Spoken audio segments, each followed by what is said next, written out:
If you've ever found yourself humming the words to Johnny Paycheck's famous song, "Take This Job and Shove It," then pay close attention to our next speaker.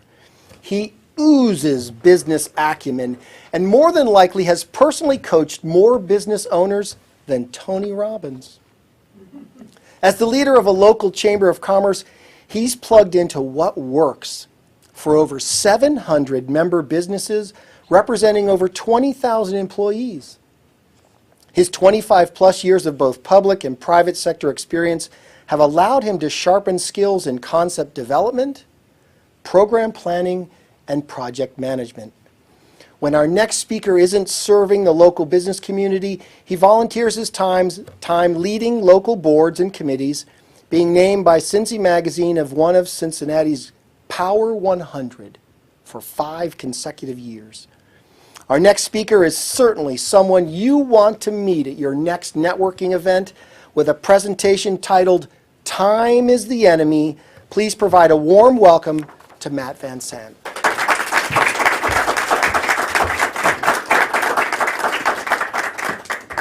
Well, good morning, everyone. It's a pleasure being here today to spend a little bit of time with you, sharing some of the experience I've developed over the 20 to 30 years of work in the not-for-profit sector, the Chamber of Commerce, but also as a public servant early in my career. I want to talk today about time. Time is the enemy. The subject that we're speaking about is making leaders, and leaders are not made overnight. It takes time, and I've had a lot of experience, and I've had the good fortune in my career to be involved in many, many different organizations and causes. And in that role, many times I spend a portion of that responsibility recruiting folks to work with me. And I can't tell you how many times I walk up to an individual and say, "Hey, we're working on a project, we're raising money for United Way, will you join me?" And the words that come out of their mouths, "I don't have time." And we talk about that a little bit. What do you mean you don't have time? We all have the same amount of time. And we talk about the real issue, and that is this project is not a priority. And so I spend a certain amount of time convincing this person that we all have important work to do, but we sooner or later have to talk about the things that are important.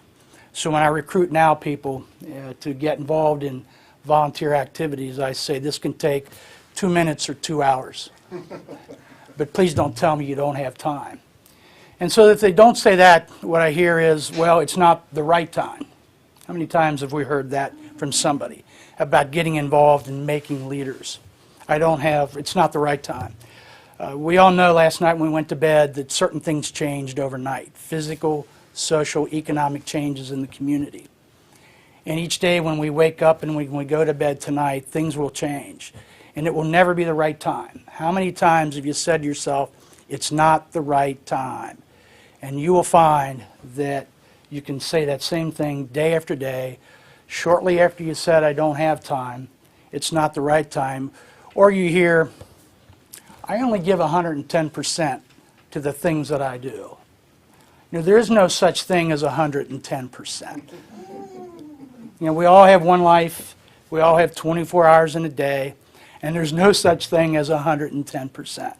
What I've learned in my life is that I'm way overcommitted, but the people that invite me to get involved in activities have learned that I'm going to make a good faith effort, and I'm going to work really hard to move that needle a little bit.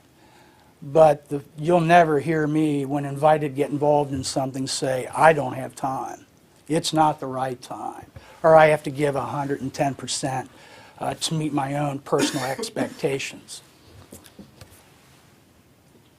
I want to spend a little bit of time also talking about 3 things that are really important. Once you get beyond this idea that time is the enemy. First and foremost, I think it's important for leaders to do their homework.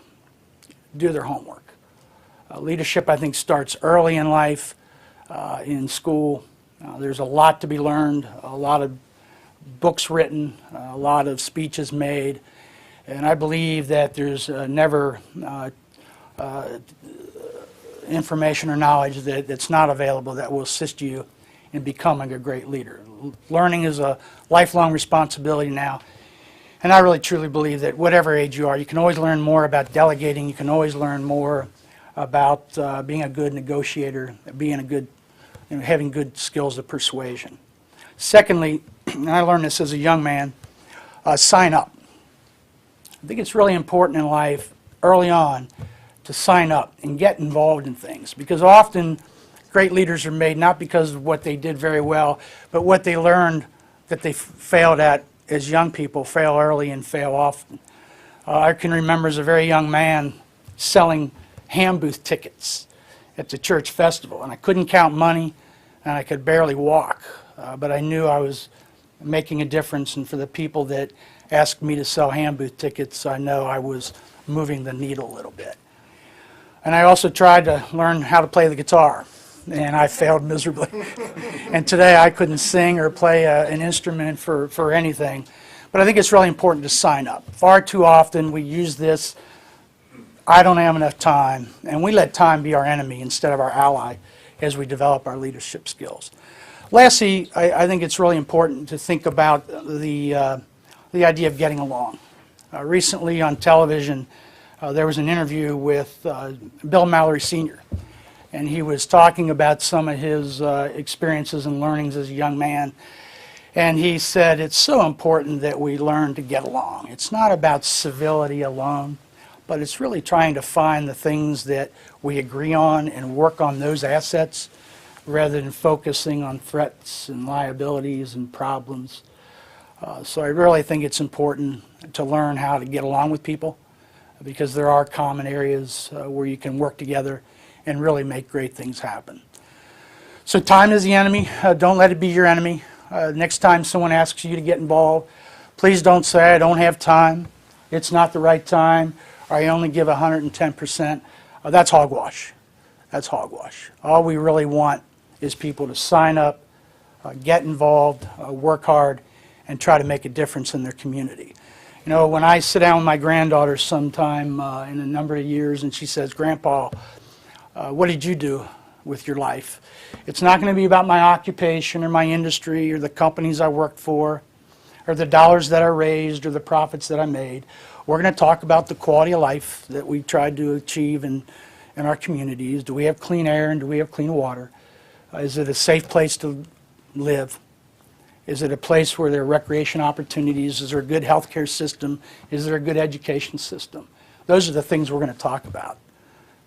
And I think it's important that you sign up and get involved, and don't let time be your enemy. Thank you.